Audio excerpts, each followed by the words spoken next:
open borders, shameful abandonment, disregard for human life, the prospect of more mandates and lockdowns, and the list goes on. Now more than ever, we need to stick together. Voting alone is not enough. We must use our dollars to support like-minded companies that fight for our rights and beliefs.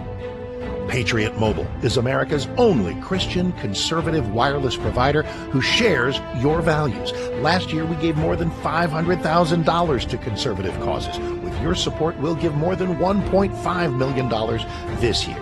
It's time to band together and support companies that truly love America and fight for our freedoms. Will you join us?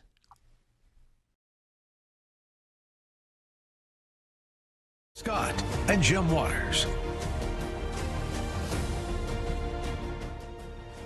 And welcome to this Tuesday edition of Kentucky's Voice. I'm Jim Waters, in with you each Tuesday from 11 to noon. And we're here every day, 11 to noon. We have some great co-hosts, and Andrew Cooperrider will be on tomorrow, and he'll have a great show. Dr. Pearson yesterday, and Tom Fallbush, Bob Scott, and Debbie Robbins will be with you on Thursday and Fridays.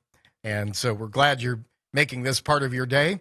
We'd like to hear from you, whether it's an issue we're talking about here or one that we should be talking about. I want you to text me today on the Kentucky's Voice text line at 502-571-0970. And you can also make a one-time or monthly gift or help support this work. It's a listener-supported effort, and we need you. You are Kentucky's Voice. It's not just our voice. It's our collective voices together standing up for conservative values. This is a conservative, Christian-based, common-sense media outlet and pushback against corporate legacy media that oftentimes just doesn't report what needs to be reported or does it in a very biased and slanted way. But when you come here, you know you're going to get it from a conservative perspective and a common sense perspective. And you know what? I'm convinced that most people in America are center-right. This is a center-right country. So we want to hear from you, 502-571-0970. Well, today, there are only 5 days, counting today, five days remaining in the Kentucky General Assembly, which is a 60-day session. Of course, they spread those days out. The weekend doesn't count. And they're also going to take a break for veto period for the governor to veto, and then they'll save themselves a couple of days, the legislature will, to come back and override Governor Beshear's vetoes, which they will, all of them, no doubt, because the Republicans have a supermajority in both the Kentucky House and Senate. So we're going to look at what happens in these remaining days on this show and some of the bills that are moving, some that haven't moved that should, some that have been filed this year that maybe we could see some movement in future years. It's not too soon to be talking about those. Most bills don't pass the first year they get filed in the legislature. But anyhow, today is an important day in Frankfort in the Kentucky General Assembly because this is really the last, if I can say, normal, traditional day that the legislature will meet.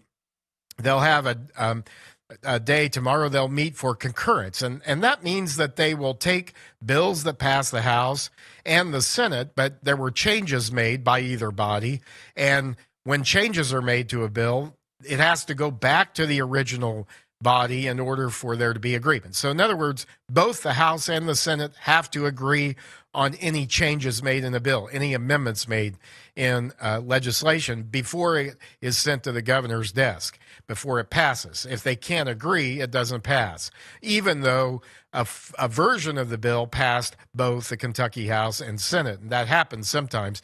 But I expect this year that most of the bills that need concurrence or need discussion, they'll get there. They'll have agreement on some form of the bill, and we'll talk about that. Of course, the big bill for this session is, of course, the budget bill. This is a budget session, and there will be, of course, there are differences in the House version of the budget and the Senate version of the budget. The Senate version spends more. I'm generally opposed to that type of thing, and I think you should be paying attention to what they're going to spend on and need to let your legislator know what you think. By the way, you can let your legislator know anytime what you think. You can pick up the phone and call them right now at 800-372-7181. That's 1-800-372-7181. Even if you don't maybe know who your particular representative is, you can call that number and give them your address. They will get the message to your legislator, and whatever that is, whoever that might be, both the representative and the senator, and you can let them know what you think about these bills. But coming up, the left is having a total meltdown about immigration in the European Union, of all places. And we're going to talk about that, and also immigration legislation filed in this year's General Assembly. There were several bills. Are they going anywhere? Stay with us on Kentucky's Voice.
Well, welcome back to Kentucky's Voice. Thanks for staying with us today. We want to hear from you, 502-571-0970.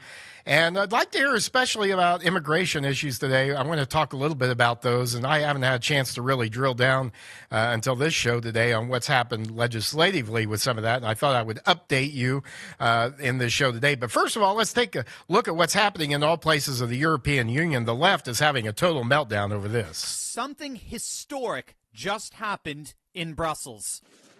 And it is adopted. So Okay.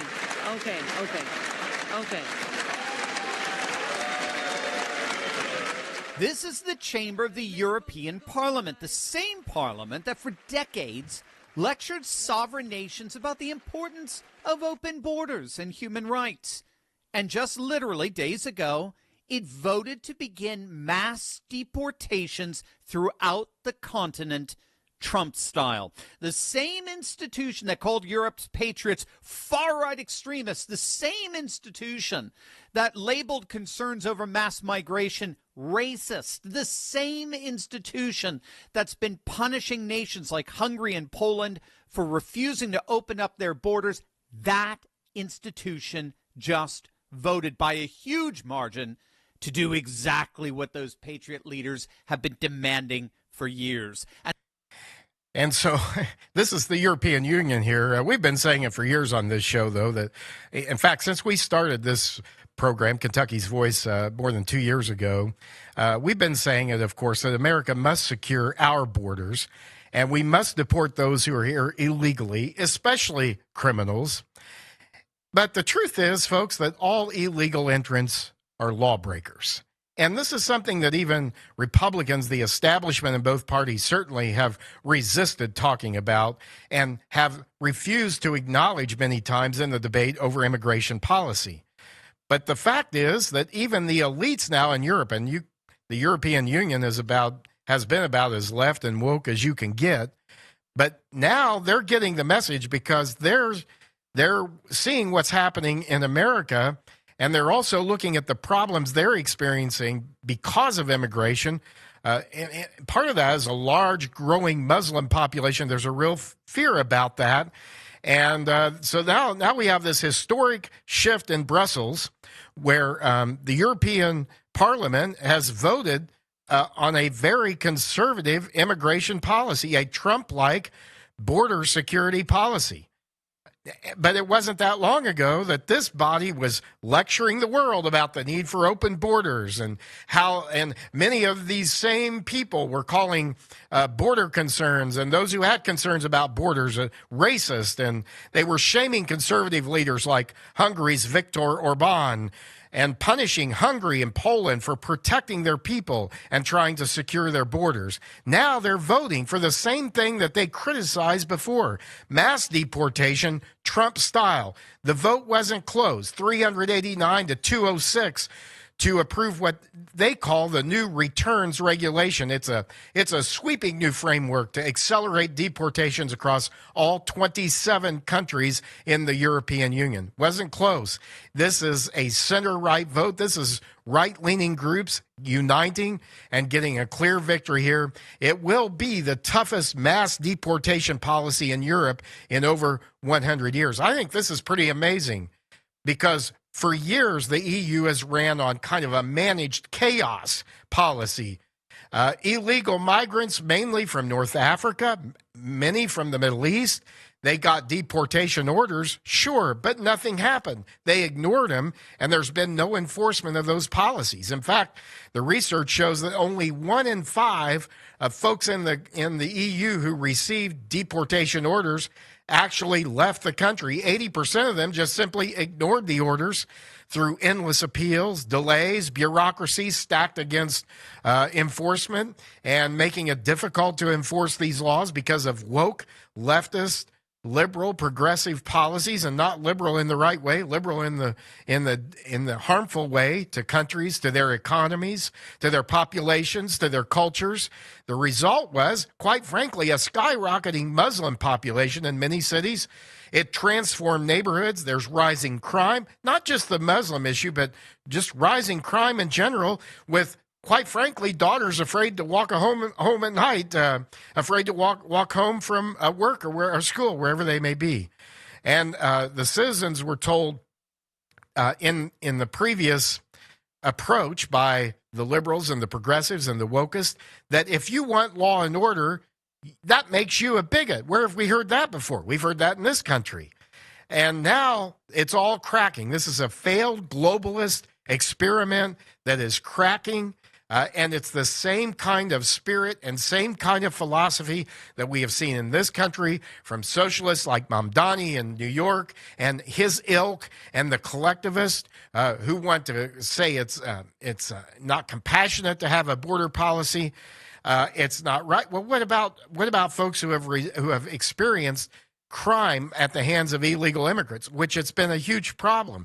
What about folks who have seen their cultures and their societies and their neighborhoods completely changed and completely lost in many ways? What about them? Where's the compassion for them? Where's the concern for them? Now, this new returns regulation by the EU has stricter rules. For one thing, migrants must cooperate with removal, or they can be detained in prison up to 24 months, especially if they're considered a security risk. In other words, to this point, even if a migrant in the European Union country was arrested or taken into custody or captured, they were out in very short time, a day or two. Now they can be in prison for up to 2 years. And if they've been deemed a security risk, they'll definitely not get released until they've been deported, basically. Now, there's another aspect of this here where the European Union is going to really imitate what the United States has done. They're going to create return hubs, what they're calling return hubs, outside the EU. These are processing centers in third countries. So in America, we have the remain in Mexico approach, and that's what this is. So Germany, Italy, Netherlands, others, they're already talking with African nations. Italy, under Meloni, as conservative there, has already pioneered this model of enforcing immigration policy. And then if they catch somebody, an illegal immigrant, who is already being deemed a security threat at a certain level, they're never going to be able to come back, ever in their lifetime. So it's happening. Now, interesting, some of the countries within the European Union, which took this woke approach on immigration previously. Germany, for example, they now have a center-right chancellor, Friedrich Merz, who announced plans to repatriate upwards of 800,000 Syrian refugees over the next 3 to 4 years. He's prioritizing the deportation of those without legal status or those who have committed crimes. Now, does this not make sense? Is this not common sense? Is this considered a racist policy because you want to protect your country from criminals? And if you entered a country illegally, that's a criminal act. And the fact is that there's increasing amount of research that shows that if you're willing to break that law, you're willing to break other laws. If you're willing to break minor laws, if you're willing to commit a misdemeanor many times, you're on your path to committing more serious felony crimes. Now, in Germany, the amazing thing about what's happening there with this is Angela Merkel's own party who had an open door policy. This is actually a reversal of her 2015 policy in which they pretty much opened the doors of Germany and they saw 800,000 Syrian refugees come. What possible benefit to their country could 800,000 refugees from a war-torn country like Syria, from a place where terrorists hide among the people, what possible benefit could that be? Now, if this was an immigration policy we're talking about that was looking at, hey, you've got to demonstrate, if you can demonstrate that you're going to be productive when you come here and you're willing to go and take the legal means of coming here, that's a different conversation. But the fact is these people didn't do that. They just came and they ignored the laws, they broke the laws, and many of them are security threats, and they're finding out more and more of them are. And so the big picture here is that Europe is following America. Europe is following Donald Trump's America when it comes to immigration policy. And President Trump's strong border policies, his deportation focus, they have reshaped the debate, not only in this country over immigration, but really around the world. And Turley even made the point later on in his podcast there that we heard a clip from, and he said it right, I think. The Overton window has shifted. In other words, the Overton window is not only what you want to do or what you as a policymaker desire to do, but what is politically palatable, what is politically possible. And he says that this has shifted when it comes to the immigration debate, that previously what was called far-right extremism is now mainstream. So let's just point out here, there's a good reason for this policy in terms of security, in terms of risk. Uncontrolled migration, illegal immigration undermines safety. It undermines the culture. It undermines wages for working families. We've talked about that on here. It undermines the national identity. Now, in case, and we've heard a lot of Bible being quoted, by the way, about immigration policy, and I want to talk about that in a moment when we come back in our next segment. But I believe nations have God-given rights to defend themselves, to preserve themselves, to protect their borders, and we'll talk about that. But what is real compassion as well when it comes to immigration policy, and what is Kentucky doing in terms of legislation about immigration? We'll talk about all of that coming up right here on Kentucky's Voice. We hope to hear from you today. 502-571-0970. What do you think about this, what's happening in Europe following Trump's America? After all the wokeism we heard before, stay with us.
Voice Radio, online at kyvoice.org. Thanks for staying with us today on Kentucky's Voice. I'm Jim Waters. Glad to have you here with us until noon today. By the way, you're listening to this live on 970 WGTK and across our social media platforms. It's streaming live. You can watch this show on WBNA Channel 21 if you're in the greater Louisville media market there, and pick it up on WBNA at 12:30, 4, and 8 o'clock today. 12:30 this afternoon and 4 this afternoon, 8 o'clock this evening. And we hope to see you there on television. Same show, but you get to see us and you get to follow us that way. Whatever way you choose, there's a lot of options here. We believe in giving conservatives options here because we need all the pushback we can get from conservatives in our state regarding the liberal corporate press that many times just doesn't delve into these issues or doesn't really give a conservative perspective, sometimes doesn't understand it.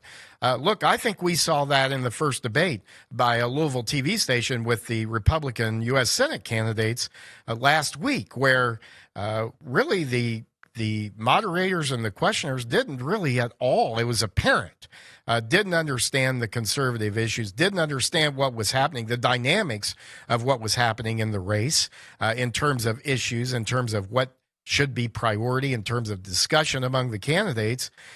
And so we need Kentucky's Voice for that reason as well. We need folks who understand the conservative perspective and will prepare and deliver content to you from that perspective so that you can take that and you can have confidence in that. It's got credibility, and it'll also give you some things to think about and things to talk to your legislators and your representatives about. One of the things we're talking about, our major issue on this show today, is immigration, and we heard how the European Union now is following Trump's American immigration reform policies with some get tough border security and deportation policies and enforcement of those policies, and also things like looking to other countries to stop illegal immigrants before they get into some of these nations. There are 27 countries in the European Union, and now they've voted overwhelmingly to protect their borders and protect their people. And that's what we've got here in America with this president,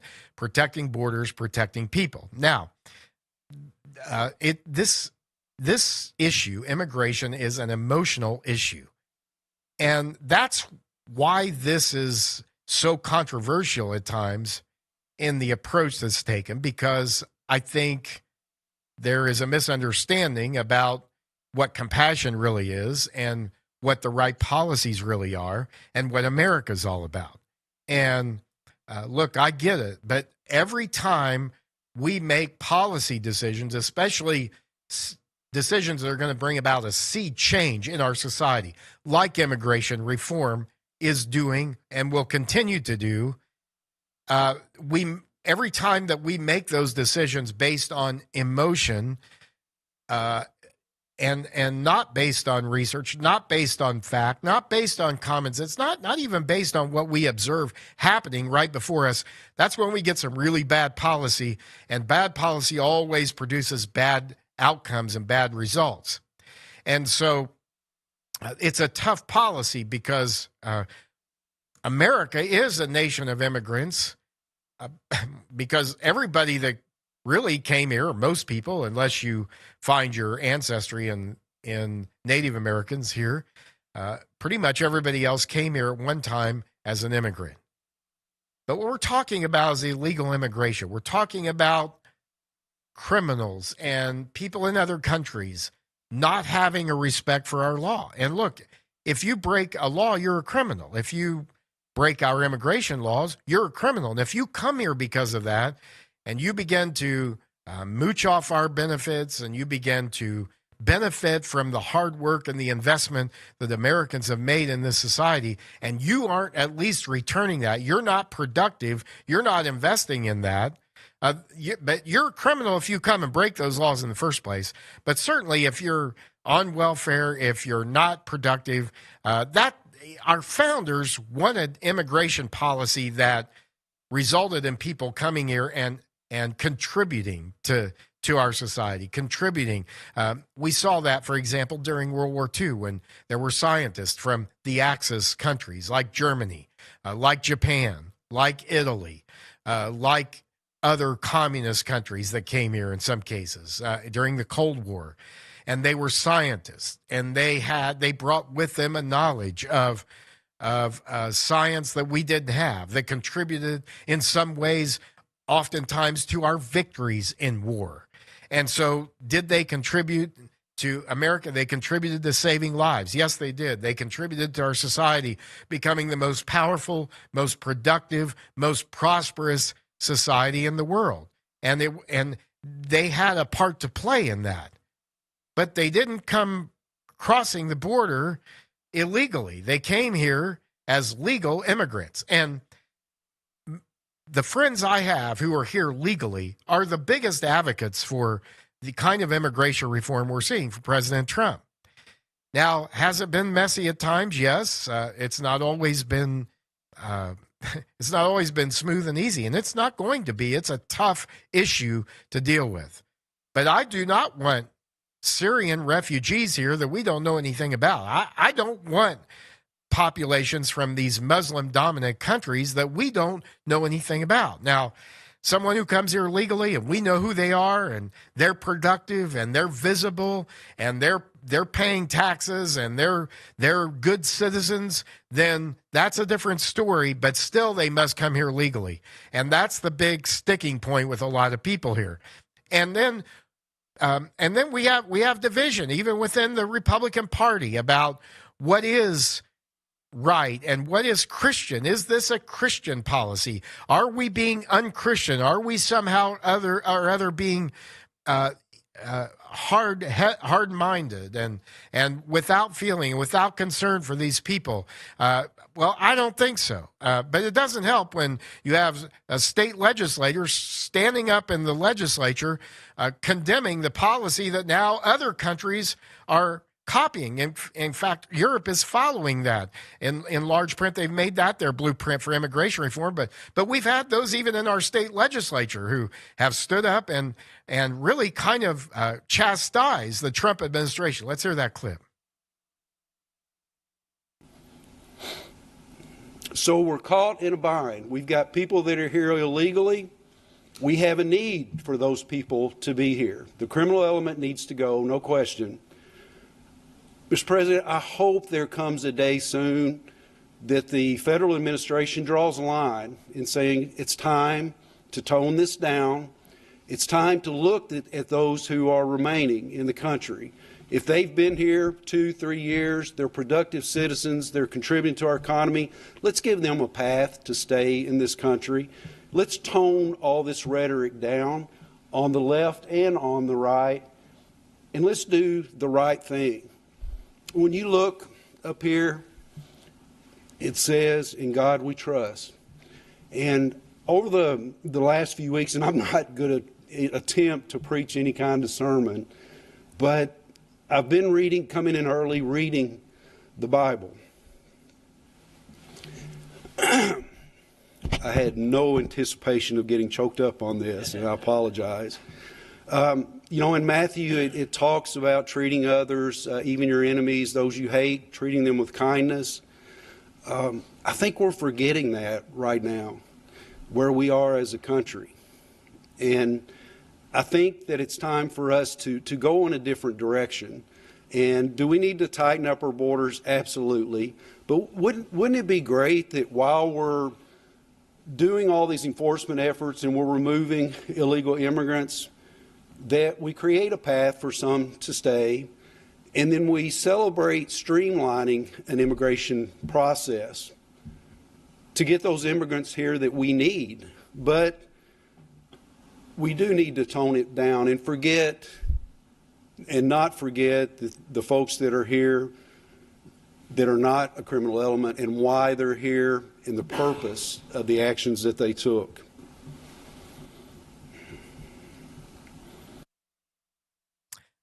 But why are they here, right?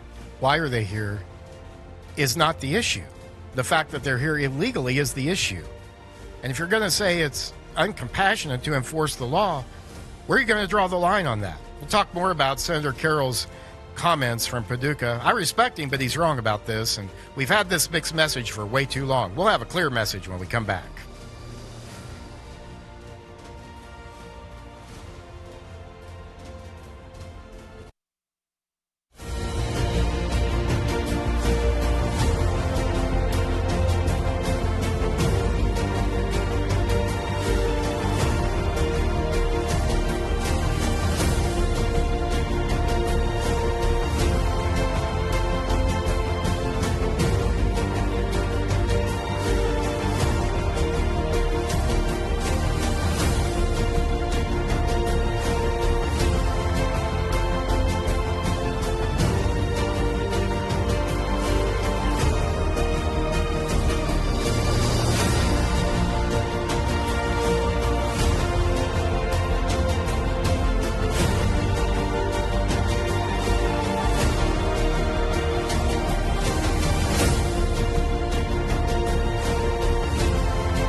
kyvoice.org.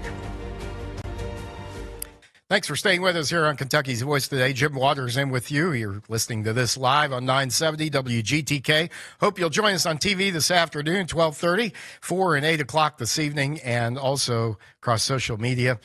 Follow us live as we stream right here on Kentucky's Voice. Love to hear from you today, 502-571-0970. We've got some texts coming in. We'll get to those on the Kentucky's Voice text line.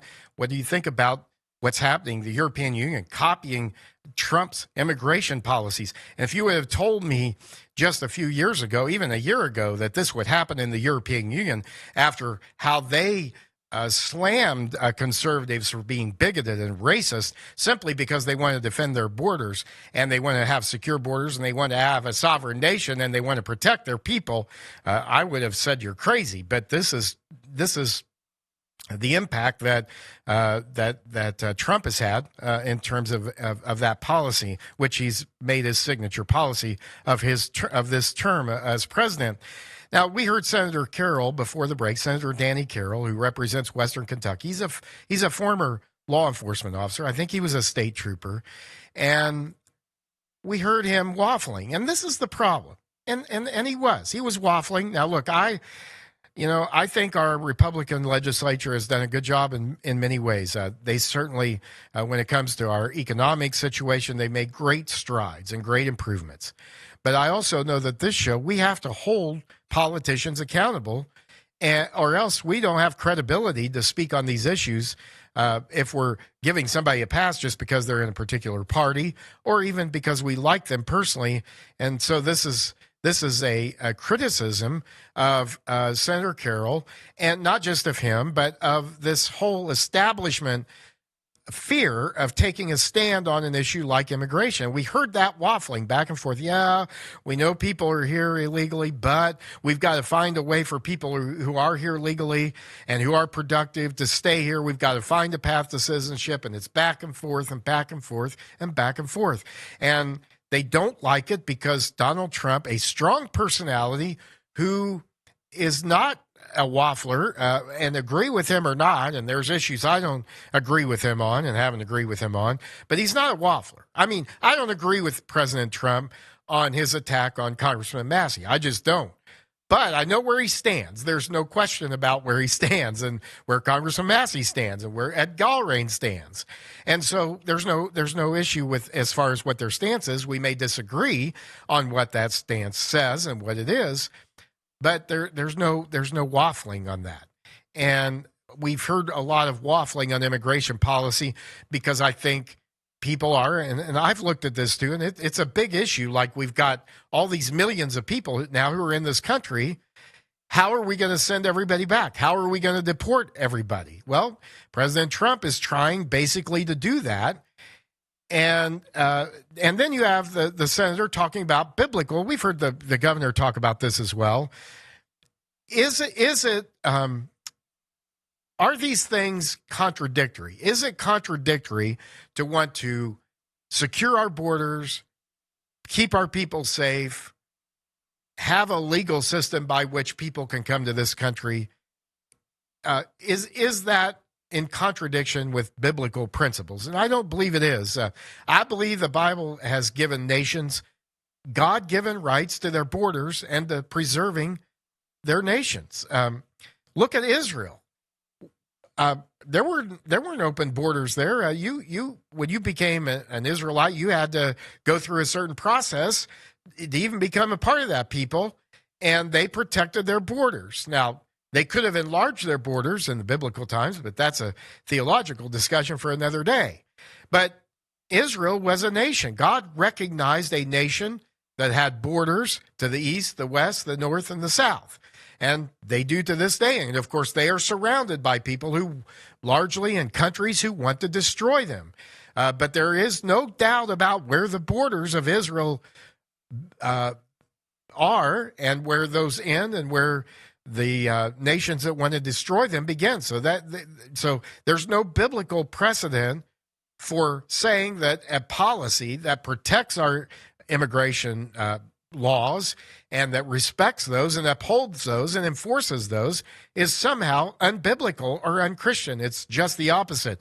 Acts 17:26, the scripture says, he hath made of one blood all nations of men, and hath determined the bounds of their habitation. That's very much talking about borders and nations. So are these things contradictory? Is it uncompassionate for America to have a border policy that says no to people who want to come here? And in another part of his speech, Senator Carroll said, well, you know, if I was in another country and he said, I've visited these places and there's lots of poverty, there's lots of lack, there's not opportunity there, and I had a chance to come to America like this, I would. And so, in other words, he's saying I would break the law to do it because of the dire need that I have to take care of my family and to offer them something better. Now, I get the argument, but it's not an argument in favor of borderless nations or of open borders. It's not, because that's not the only concern here. There are concerns about the security of this country. And the Bible talked about how there would come a time even among Israel when foreigners would come in among them and would wreak destruction on their country because they weren't known. Nobody knew who they were, and they didn't know why they were there. So this is a wrong-headed approach, and our governor's made the same thing about, well, my Bible teaches me to love all people. So is it possible to support border policies, secure border policies, and also love people? Absolutely. And I'll tell you what real compassion is, folks. Compassion is helping people in their own countries as we do. No one has done more to help other nations than America has. I mean, even our enemies. I mean, if there is an earthquake in Iran somewhere today, I guarantee you the American Red Cross, the American people will pour out their hearts and open their wallets and their pocketbooks to help them. We're always the first, even in countries that have wanted to destroy us. We have set the tone for that. So don't give me this about America not being a compassionate country. 80% of the world's missionary work goes out from America. Why do you think the enemy hates America so much? That's why. He wants to destroy, because he knows the impact we're having on other countries. So real compassion is finding ways to help people through legal channels. Real compassion is not being a lawbreaker. The scripture talks about being a lawbreaker. If you enter this country illegally, you're a lawbreaker. And open borders create chaos that harms citizens and that also harm those who are here legally. Did you think about that? People who are here legally, who've gone through the process, who've learned the language, who've learned what it means to be a citizen here, they're harmed by these open border policies as well. And a point that I think is right to be made here, and you're going to disagree, some of you will, but open borders erode the Christian influence civilization that built this country and built the West. The rule of law, family security, moral order, it creates chaos. And so this is important for Christians to know, that it is not contradictory to say we want to enforce the law, uphold the law, but we also will show people compassion. You can do both. We'll love people. I think of another example. There's been some discussion during this legislative session in Frankfurt about the death penalty. Pardon me. Is it possible to have a death penalty, a law that is designed to deter people from the most violent, heinous criminal activity that you could think of, to discourage people from murdering others, from taking the lives of others? Is it somehow or other uncompassionate to have that policy, to enforce it, to execute those who have clearly broken this law? Well, if it was, then God himself is uncompassionate, because they had the same kind of laws in Israel. Our judicial system in America is set up based on the Jewish law and based on the tenets of that law, which was, if there were witnesses, if there was evidence, if it was irrefutable, if it was without doubt, and there was no doubt about this, then that was part of the law, that people who took a life, that their life should be taken. And we don't even really do that for people who take a life. We do it for people who do it intentionally, who plan it, who are heinous about it and who are especially violent in that way. And so is that how could you tell the family of the victim that it's not compassionate to have that type of justice in our society? But that's really what you're saying. If you're saying we can't enforce our border laws, that we have to allow anybody and everybody over here. 502-571-0970 is our Kentucky's Voice text line, and I'm all for people coming here legally. If they've proven they'll be productive and they'll invest in our country, they'll make it better. Let's have them, and let's have them come through the legal process. But don't call me uncompassionate, don't call me racist, don't call me a bigot for wanting to protect my borders. Even the liberal, woke European Union is wanting to do that because they know that that's the way to protect their people. All right, this off our text line. Trump tells NATO to buy oil from the U.S. or go get your own. That's how a leader defends his own country. I'm sure Spain and the UK didn't see that coming. But there again, this is strong leadership. And look, we've got a lot of people in this mamby-pamby society.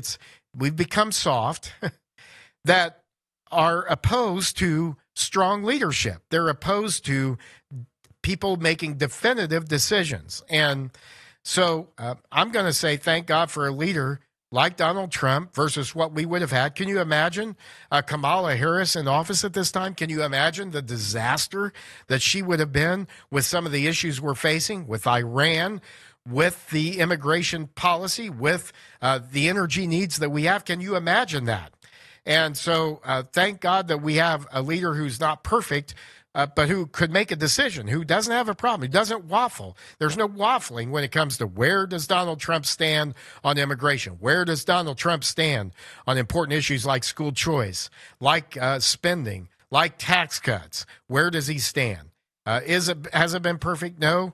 But has it given Americans more opportunity? I believe that the policies that we're seeing implemented today will end up creating more opportunities than we know right now.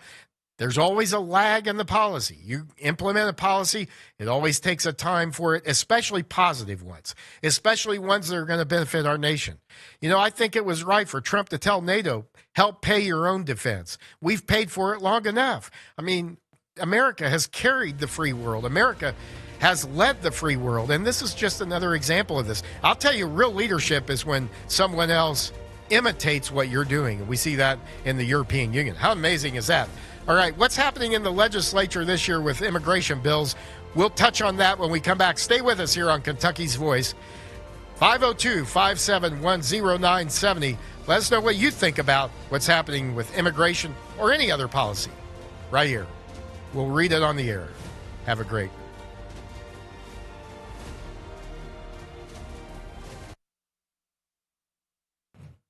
Why did I say have a great?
We're here for our final segment of Kentucky's Voice. Jim Waters in with you on this Tuesday, beautiful day, and just glad to have you with us. And we want to hear from you on our Kentucky's Voice text line at 502-571-0970, talking immigration today, especially after the European Union passed a Trump-like immigration policy plan. Overwhelmingly, the vote was not close, and they're saying, hey, we've got to protect our borders too. We're seeing the need to do that. We're seeing how America's doing this, and we're going to follow their lead. That's true leadership, folks. And this off our Kentucky's Voice text line today, and I'm getting to those. Don't let illegals vote until they've been here for at least 18 years. I'm glad you brought this up to the texter, because I wanted to make this point on today's show. There is a reason why the woke left and the leftist and the Democratic Party, and particularly the National Democratic Party, are so upset and opposed to immigration reform, because they want to grow their number of voters, and this is so they want people here who really don't know the culture, who really don't know what's happening politically, and aren't savvy politically, and can be influenced easily, because many of them come in and they are given handouts. They're on welfare systems created by Democratic policy, created by leftist policy of the past, and so that creates more of an opportunity for more of those who favor those kind of policies, who favor big government and big spending at your expense, who care nothing about showing compassion toward the taxpayer. Whatever happened to compassion toward Americans here who have to pay the bill here, who are trying to take care of their own families, and yet they're being seized on, and their bank accounts are being lowered and lessened and dried up to support policies that support these illegals. So yeah, if you want to, I think at the very least, you should be here 18 years. I agree with that with the texter, before you can vote. Now, if you come in here legally, then we're going to have a problem doing that, because if a person's a legal citizen, then the Constitution gives them the right to vote, and you would have to change the Constitution. I don't know that there would be a lot of appetite for that. Hear this also off our text line today. Senator Carroll, who we heard his comments about how the tone needs to change. But, I was thinking about this, and I get it. It's an emotional, controversial issue, but there's no other way to say it. If you're here illegally, you need to go. We're gonna send you back. What other way is there to say that? Now, you might disagree with the policy, but there's no other way to say we're going to send you back because you're here illegally. And if you want to come here, you're welcome to come legally and to go through the process. So when it comes to the tone, what does that mean? Change the tone. What does that mean? What he wants is for us to soften our position, but he puts it in terms of changing the tone. And that's what we hear a lot of establishment politicians talking about. This texter also said Democrats just want new voters to replace the blue-collar class, which they have lost. Interesting point there about getting more Democratic voters. The reason we're in this situation is because many of the policies of the past have caused the blue-collar jobs and opportunities and blue-collar middle-class families to disappear. You can't stop people, he said, from breaking the law, but you can choose to enforce the law. So how do we tone that down? Do you consider that to be a statement that is not compassionate? If we say you can't stop people from breaking the law, but you can choose to enforce the law, is that an uncompassionate statement? What would you have if you didn't enforce the law? Would you want your daughters walking home at night in a society that doesn't enforce the law? I certainly wouldn't. Would you want your family at risk because we don't support the law or we don't enforce the law? I wouldn't. And texter says, I believe if you have been a green card holder for 5 years and cannot comprehend basic English, you should be deported. That's another thing we see, is it not?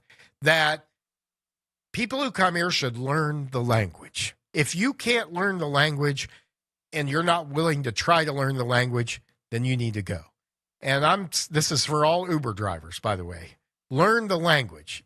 I don't know how many Uber cars I've gotten into, and I've had to speak into their phone because it translates into their language, and it could be one of a million languages here.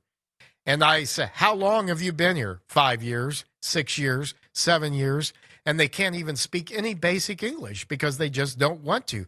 They think somehow or other it's a badge of honor to come into our country and then not speak the language. Now, even if you came here legally, you've got to speak you've got to learn the language. You have to assimilate into our culture. And then when it comes to this whole decisiveness about President Trump, his decisive nature, his ability to make a decision. Thank God for his ability to make a decision. This texter said, I vote for fallible leaders, not preachers or priests or pastors. I vote for fallible, strong leaders, not a preacher or a pastor. That's what I said. We elected a president, not a pastor. All right, this off our text line as well. By the way, at 502-571-0970, we've got a few minutes left. If you get your text in, I'll try to get it on the air. This texter says it's a sad look for a once really great group, the Tea Party, to whine about big money donors. You sound like a Democrat. You're embarrassing yourselves and conservatives. Okay, that was not what we talked about today, but I'll tell you this. A lot of people who complain about these types of things, I have to ask them, what are you doing to help elect conservative candidates? What are you doing to give to candidates? Are you giving? Are you doing? Are you campaigning? Are you in a grassroots organization helping the right candidates get elected? Is there information available about how many illegals are in the metro and in Kentucky? That's a good question. I'll work on that and get back to you on our next show. How many different ways do you tell a child to not touch a stove? Plain and simple, the word is no. Okay, so that's right. So is it compassionate to allow a child to touch a hot stove knowing that if they do so, it's going to hurt them?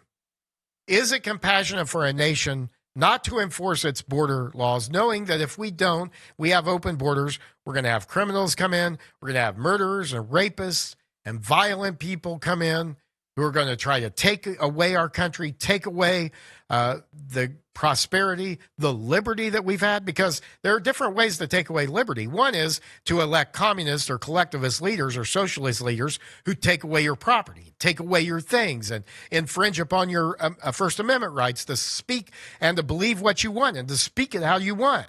But that's not compassionate. We wouldn't say that's compassionate.